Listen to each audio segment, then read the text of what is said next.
si je vous ai bien lu et bien compris, vous faites une distinction entre un enfant adopté par un couple hétérosexuel et un enfant adopté par un couple homosexuel. Derrière cette distinction, est-ce qu'il y a l'idée qu'un enfant élevé par deux parents d'un même sexe a moins de chances d'être heureux ou équilibré qu'un enfant adopté par un homme et par une femme? Pas du tout. J'étais contre le mariage pour tous, comme Alain Juppé d'ailleurs, au moment où ce débat a eu lieu.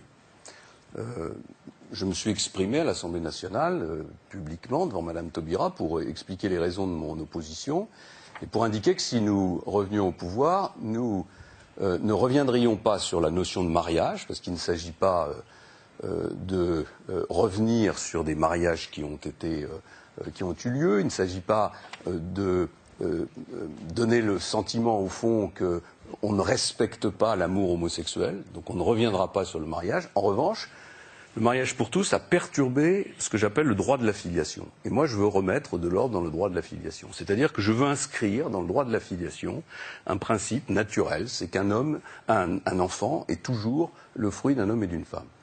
Et je ne veux pas que cette filiation disparaisse en cas d'adoption. C'est d'ailleurs dans la plupart des grands pays européens ce qui se produit, puisque les enfants, sauf chez nous, ont le droit de connaître leur filiation. Et on peut imaginer qu'un enfant qui est adopté par un couple homosexuel puisse un jour se poser la question et demander à connaître les origines de sa filiation.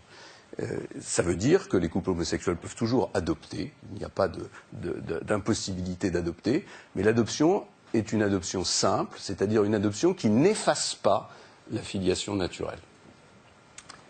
Et qui pourrait être, disent les meilleurs spécialistes et constitutionnalistes, sans doute censurée par le Conseil constitutionnel et qui serait également en non-respect avec la Convention européenne des droits de l'homme. Ah non, pas du tout. Au contraire, actuellement, c'est la France qui ne respecte pas la Convention européenne des droits de l'homme parce qu'elle n'autorise pas, justement, elle ne reconnaît pas le droit à l'enfant de connaître sa filiation. Alors, sur le mariage, si vous le permettez, j'ai dit effectivement que je n'aurais pas fait cette réforme comme elle a été faite et que le mot de mariage ne me paraissait pas adéquat. Mais l'idée d'une union entre deux homosexuels, femmes ou hommes, est aujourd'hui absolument entrée dans notre droit et dans nos mœurs, et naturellement, je n'y toucherai pas. J'ai pris aussi une position extrêmement ferme contre la gestation pour autrui, qui pour moi est une marchandisation du corps de la femme. Là-dessus, vous êtes d'accord. Et s'il faut demander un protocole additionnel à la Convention européenne des droits de l'homme pour protéger le droit de la France à interdire la GPA, il faudra l'engager, il faudra le faire. Sur la procréation médicalement assistée, je pense qu'il faut la réserver aux couples hétérosexuels en situation de stérilité. Quant à l'adoption, j'ai effectivement considéré que l'intérêt de l'enfant devait prévaloir.